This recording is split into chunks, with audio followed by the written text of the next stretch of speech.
వేల మందిని ప్రొఫెషనల్స్ గా మార్చిన ఇనోమాటిక్స్ తో మీరు కూడా మీ డ్రీమ్ కెరియర్ ని ఇప్పుడే స్టార్ట్ చేయండి.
మా నుంచి తప్పించుకోవటం అంత సులభం కాదు.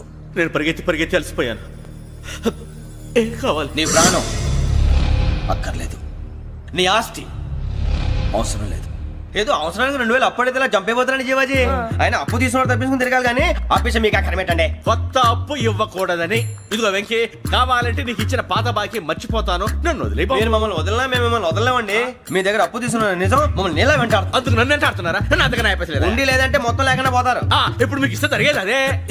ఇస్తే ఇవ్వండి, లేకపోతే మానేయండి, అంతేగాని శుక్రవారం పూట అశుభ మాటలు మాత్రం ఆడకండి. శుక్రవారం లేదు, శనివారం లేదు, అసలు వడ్డీ వ్యాపారం చేయడం లేదా? జీవాజీ, డిస్కషన్స్ అనవసరం. ఇప్పటికి 18,000 ఇచ్చారు, ఇంకో 2,000 ఇస్తే 20,000 రౌండ్ ఫిగర్ అవుతుంది. 2 రోజులు తిరిగి ఇచ్చేస్తాం. వీళ్ళకి ఇప్పుడు దాకా ఇచ్చింది 14,000 కదా, 18,000 అంటాడేమిటి పెచ్చనాయాలు? పడ్డాడు కక్కుర్తాడు. సంగతి మనకి తెలుసు. సరేనయ్యా, ఇదే నేను మీకు ఇచ్చే ఆఖరి అప్పు.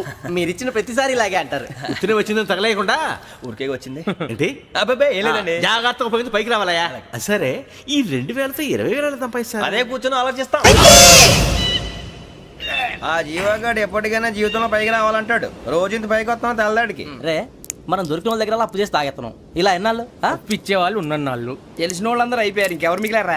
అందుకే నేను ఎప్పుడూ అంటూ ఉంటాను, సర్కిల్ బెంచ్ మని ఒక రెండో పెంచుకుందామన్నా ఎవడు కోఆపరేట్ చేయట్లేదా? మనం చూస్తేనే జంప్ అక్కడ. అరే వడ్డీ ఎంతైనా పర్వాలేదు, అప్పు ఏంట్రా అంటే ఒక ముందు రాడే. ముందుకు వస్తే వాళ్ళు వెనక్కి వెళ్తారని భయం. భయం భయం భయం, ఎక్కడ చూసినా భయం. ఎన్నాళ్ళు భయం? మనల్ని చూస్తే మనకే పరమ అసహాయం చేస్తుంది. మనకే కాదు, ఊళ్ళో వాళ్ళందరికీ కూడా అదే ఫీలింగ్. అందరూ డిగ్రీ 3 సంవత్సరాలు చదివి పాస్ అయితే మనం 6 సంవత్సరాలు చదివి పాస్ అయ్యాం. మరి ఉద్యోగం ఎవడి?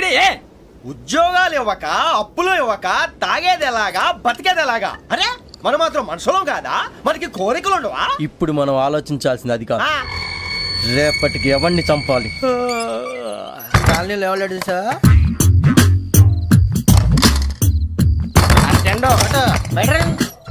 నువ్వా వెంకీ? ఏంటి వెంకీ ఈ టైంలో వచ్చా? నీతో మాడే పని ఉంది, దా చెప్తా. ఏ బాగా నిద్రొస్తుందా? సరిగానే రే, నువ్వు మమ్మల్ని చూసే తలిపేసావా? మామూలుగానే వేసాను. మామూలుగా వేసేవాడివి. మేము రావడానికి 1 నిమిషం ముందో, మేము వెళ్ళాక 1 నిమిషం తర్వాత వేయాలి కానీ బిలాల్ రాజా, నాకు నిద్ర వచ్చి పడుకుందామని తలుపు వేసుకున్నాను. అయినా నా ఇంటి తలుపులు నేను అడిగేసుకోవాలంటే తప్పు చేసిన కాక ఇంకా గేర్ సమాధానం చెప్తావా? మీ ఇంట్లో పెళ్లిడికి వచ్చిన ఆడపిల్లలు ఎదురున్నారు. ఇదిగో అమ్మాయిలు, మీతో ఎప్పుడైనా యథాశాలు వేసానా? విన్నారా? అడుగు తలుపులు వేసావు. అనవసరంగా గొడవ ఎందుకు? ఇక్కడి నుంచి వెళ్ళండి. గొడవ? మీ ఇంటి మీద పడి ఎప్పుడైనా గొడవ చేశానా బిని గారు? లేదు బాబు. విన్నారా? చెప్పు, మమ్మల్ని చూసి తలుపులు ఎందుకు వేసుకున్నావు? అరే మాకు అప్పించిన వాళ్ళు కూడా మమ్మల్ని చూసి ఎప్పుడు తలుపులు వేసుకోలేదు. ఏం చేయాలి? మరి నువ్వు ఎందుకు వేసుకున్నావు? బాబు టప్ అయిపోయింది, బుద్ధి తక్కువ వేసాను చాలా. అంటే మా మోకాల మీద తలుపులు వేసామని ఒప్పేసుకుంటున్నావు? ఒప్పుకుంటున్నాను. సరే ఇప్పుడు చెప్పు, మా మొఖాల మీద తలుపులు వేసేంత తప్పు మేము ఏం చేసామరా? బాబు తప్పైపోయిందని అంటున్నారు కదా, వదిలేయండి బాబు. అదే తప్పు మేము చేసి మమ్మల్ని వదిలేయమంటే మీరు వదిలేస్తారా బిని గారు? తప్పని ఒప్పుకుంటున్నాడు కదా అయ్యా. ఇప్పుడు టైం 11 అయింది, వెళ్ళి పడుకోండి. 11 అయిందా? కొమ్ము ఉంచాడు కదా. నాకు సంబంధం ఏంటి? ఉంది, సంబంధం ఉంది. 11 గంటలకి నా క్లోజ్ ఫ్రెండ్ ఢిల్లీ వెళ్తున్నాడు. 5,000 అప్పిస్తానని ఎయిర్పోర్ట్ రమ్మని చెప్పాడు. నీ గొడవలో పడి ఆ సంగతే మర్చిపోయాను.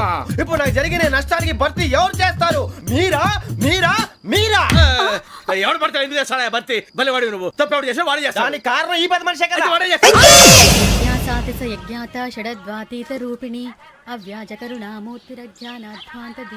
బీరు రమ్ము కలుపుకూడదు, తలకే పట్టేసింది. ఏంటే చదువుకుంటున్నావా? చదువుకో దేనైనా వెనక్కి తీసుకురావాలం కానీ పోయిన కాలం వెనక్కి తీసుకురావడం ఎవడి వల్ల కాదు. టైం విలువ గురించి నువ్వు మాట్లాడడం నువ్వు ఎలా పోతే నాకు ఎందుకులే. ఏమ్మా నీ పూజ అయిందా? తలకే పట్టేసింది, కాస్త మజ్జిగుంటే ఇవే. మా నాయనే అందరూ పొద్దున్నే లేచి టీలు కాఫీలు అడుగుతుంటే నువ్వు మాత్రం మజ్జిగ అడుగుతున్నావురా. కాఫీలు టీలు తాగే స్టేజ్ వాడు ఎప్పుడో దాటిపోయాడు. రాత్రి తాగింది దిగాలంటే మజ్జిగే తాగాలి. నువ్వు తల దించుకోవడం ఎందుకురా? నీలాంటి యదవనగానందుకు నేనే దించుకోవాలి తల. రాత్రి సుబ్బారావు గారి ఇంటి మీద గొడవకి వెళ్ళేవంటగా. అలా చెప్పాడు మీకు? ఏ మళ్ళీ గొడవ కెడతావా? నీ దెబ్బకు భయపడి రాత్రి తలుపులు తీసి పడుకున్నారంట. తెల్లారగా టైంట్లో దొంగలు పడ్డారు. ఆడింట్లో ఉందిలేండి, పట్టుకుపోవడానికి అక్కడ కూతురు తప్ప. ఎన్నాళ్ళు ఇలా బేవర్స్గా తిరుగుతావురా? ఇన్నాళ్ళని ఏం ఫిక్స్ అవ్వలేదండి. చిచి నాన్న అమ్మా. కంబైన్ స్టైల్స్ కి ఫ్రెండ్స్ ఇంటికి పిలుద్దాం అంటే వీడికి భయపడి ఎవరు రావడం లేదు. నేనే చేశానే. వాళ్ళ వంక అదోలా చూస్తున్నావంట. ఆ గొప్ప ఫిగర్లని అదోలా చూస్తాను, ఏదో మోహాలు వేసుకొని. చదిగా ఆ గొంతు ఆ వాలకం చూడలేకపోతున్నాను రా బాబు. చిన్నప్పుడు వచ్చి నా అలాగే ఉన్నావు, తెగ ముడిచిపోయారు. ఇప్పుడు నచ్చట్లేదు నాన్నగారు మీకు? నేను యదవలతో డిస్కస్ చేయను. నేను చేస్తాను. మీరు చెప్పదలుచుకుంది ఏమిటో చెప్పండి. ఇంకా చెప్పేదే ఉంది. నువ్వు ఇలా గాలికి తిరుగుతుంటే నేను తిండి పెట్టలేను. నాన్నగారు ఇప్పుడు శుక్ర మహాదశి 4వ పాదంలో ఉంది. నేను ఇప్పుడు ఏం చేసినా కలిసి రాదు. శనిగారు సెంటర్ లో కాసేసి నన్నే చూస్తాడంట. వాడు అలా సైడ్ అయిపోయి నేను ఏదో అవుతాను కదా, మీరు కంగారు పడకండి. ఇవన్నీ ఆ జగదాంబ చౌదరి గారు చెప్పాడా? వా జేసీ గారిని గాడు గిడు అనకండి బాబు, మీకే మంచిది కాదు. అబ్బా ఊరుకోండి, ఎవరి నమ్మకాలు వాళ్ళవి. ఎరా ఇంతకీ ఆ శనిగాడు సైడ్కి ఎప్పుడు వెళ్తాడంట? నేను పోయా. నువ్వు సెంటర్ లోకి రావాలమ్మా. మరి ఆ గురువు సెంటర్ లోకి ఎప్పుడు వస్తాడంటావు? అవన్నీ మనకి తెలుస్తాయి అంటే జేసీ గారు తెలుస్తాయి. నాన్నగారు ఒక 1000 రూపాయలు ఇవ్వండి, దక్షిణ నుంచి అన్ని అడిగేసి వస్తాను. ఎదిగిన కూతురు గుండెల మీద కుంపటైతే నీలాంటి బేవార్స్ కొడుకు క్లైమోర్ మైన్స్ లాంటి వాడు దరిద్రుడా. ఆ జేసీ గారు పోయాక వీడు నేను అమ్మ నువ్వే ఫీల్ ఓకే. ఆయన కావాలని అంటున్న మాటలు కాదు, ఆయన దేవుడు. కానీ ఆ శనిగాడు ఆడి కాన్సన్ట్రేషన్ అంతా నా మీదే పెట్టేశాడు. మరి ఇప్పుడు ఎలాగరా నాన్న? ఆ పని మీద డబ్బులు అడుగుతుంటే నిసుక్కుంటున్నాడు. పోనీ నువ్వేనా ఇవే? నా దగ్గర కూడా లేవురా. తెలుగు భాషలో నాకు నచ్చని ఒకే ఒక్క పదం లేదు.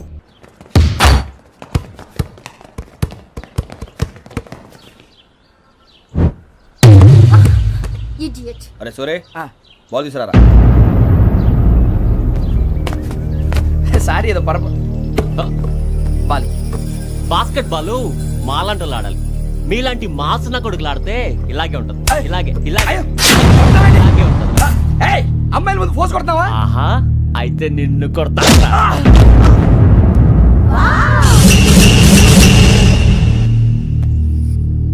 వాడు అమ్మాయిలు ఉన్నారని చూడరా ఎరా రెచ్చిపోతున్నాడు. బాస్కెట్ బాల్ మీ వాడి ఆట కానీ మీలాంటి మాసోళ్ళు ఆడే ఆట కాదంటున్నాడు రా. రే ఇంత ముందు 2-3 సార్లు కూడా ప్రతి విషయంలో జోక్యం చేసుకుని మన వాళ్ళు కొడుతున్నాడు రా. వాడిని ఏదో ఒకటి చేయాలరా, వాడిని వదలొద్దు.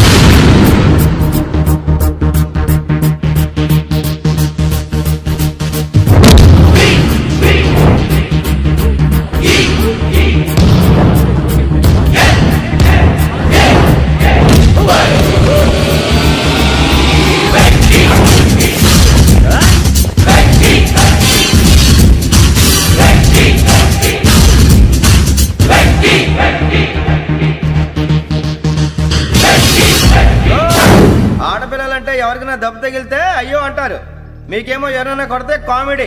కొట్టిన వాళ్ళు మీ దృష్టిలో హీరోలు. ఇప్పుడు నేను పచ్చడిగా కొడేస్తాను, నేను హీరోని అయిపోతానా? ఏంట్రా రెచ్చిపోతున్నావు? మాకు ఛాన్స్ ఇవ్వా? అసలు వచ్చిందే నీకోసం. మా ఓటు బ్యాక్గ్రౌండ్ తెలియక ఆడమే చేసావు. ఇప్పుడు నీకు అప్పుడు అయిపోతున్నా రే. వాడి బ్యాక్గ్రౌండ్ సరే, అసలు నీ బ్యాక్గ్రౌండ్ ఏంట్రా? నాకు సెపరేట్ బ్యాక్గ్రౌండ్ అంటూ ఏం లేదురా. నేను ఎక్కడ నిలబెడితే అదే నా గ్రౌండ్. అంత పుడింగువా? తెల్దా?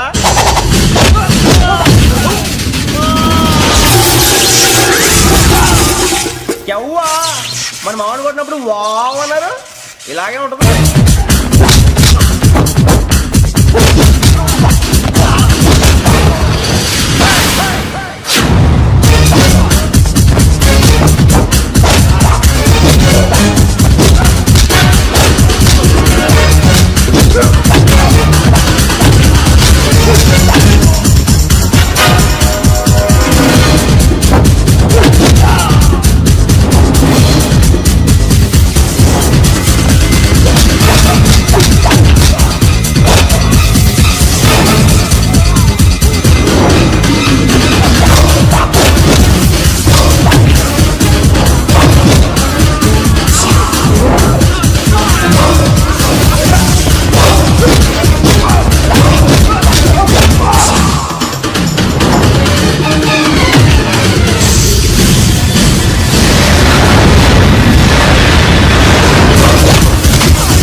వెంకీ ఇందాక నేను కొట్టినప్పుడు నీకే అనిపించిందిరా? కుమ్మేయాలనిపించింది. మరి కొమ్మే. అమ్మో కొమ్ము. రేయ్ నిన్ను అమ్మాయిని గుడ్డలు పట్టుకొని కొడతాను. అలా కొడితే ఏ తగులుందిరా ఆడికి? అసలే ఎక్సైజ్ బాడీ ఏదవుది. తప్పు చెప్తాను, కొడితే మడతడిపోవాలి. మాస్తో పెట్టుకుంటే మడతడిపోద్ది. ప్రపంచంలో ప్రతి వాడు ఏదో పని చేసుకుంటున్నాడు, మనం తప్ప. మా కాంట్రాక్టర్ తో చెప్పి పని ఏదైనా ఇప్పించరా? ఎలాంటి పనులు మేము చేయం. డిగ్రీలు బిఏ, నేను ఎంఏ. ఇలా ఇచ్చాడేంట్రా? అయ్యి బాబోయ్, ఇంకేమైందిరా? మడతాడిపోయిందిరా బాబు.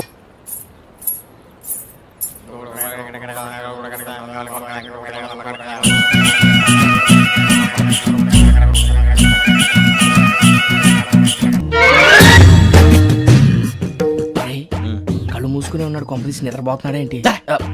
ధ్యానం. కళ్ళు మూసుకొని ఎవరినో కాంటాక్ట్ చేస్తున్నారు. అవునా? అబ్బా. రామ్ ప్రసాద్, నీకు నిజం చెప్పాలంటే బాధగా ఉంది, కానీ చెప్పక తప్పదు. ఎందుకంటే అది నిజం కాబట్టి. Correct sir, correct. ఏంటి సార్ అది? నీకు 40 ఏళ్ళు వచ్చే వరకు కష్టాలు తప్పవు గురుజీ. అవి మామూలు కష్టాలు కావు, అష్ట కష్టాలనే చెప్పాలి.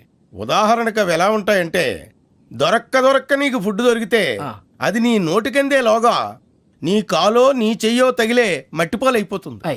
నీ వాకలికి తట్టుకోలేక అప్పు కోసం ఎండను పడి వెళితే అక్కడ తాళం వేసి ఉంటుంది. మరో కఠోరమైన నిజమేమిటంటే, నీ దరిద్రాన్ని చూసి భరించలేక నీ భార్య లేచి వెళ్ళిపోతుంది. ఒక్కతేనా ఎవరితోనన్నా? తప్పు.